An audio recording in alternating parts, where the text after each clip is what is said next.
j'avoue, ce qui me manque le plus dans ce confinement, c'est quand même les sorties en vélo du dimanche matin avec les copains, même si je rame de plus en plus.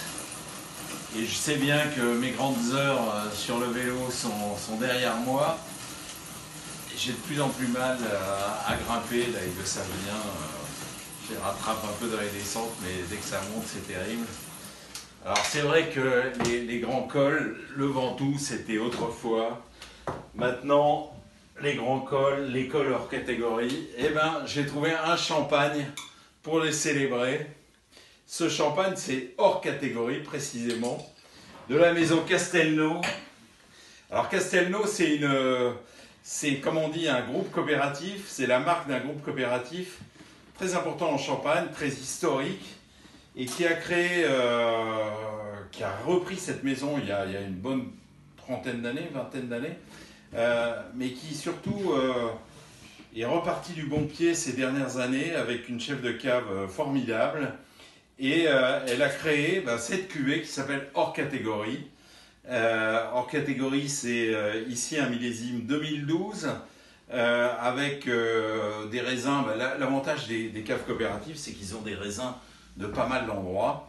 La montagne de Reims, du Vitria, d'autres endroits. Et c'est vraiment un tout petit volume, c'est 3000 bouteilles. Chaque millésime ou chaque nouvelle cuvée porte le nom d'un grand col du Tour de France. Celui-ci, c'est, je crois, la Croix de Fer. Et puis, ça donne un vin puissant, mais super racé. Vraiment le prototype du grand champagne universel, d'apéritif et de table. Ce qu'on a envie de boire après une bonne heure de vélo, mais ce qu'on a envie de boire tout le temps. Et ce qui manque aussi à beaucoup de ces belles marques de coopératives, c'est une cuvée haut de gamme qui soit brillante et fine. C'est un champagne à dominante noire, vous le voyez d'ailleurs, hein, regardez la couleur, c'est assez doré. Voilà, c'est un 2012 avec des vins de réserve de 2011 et 2010. C'est assez doré.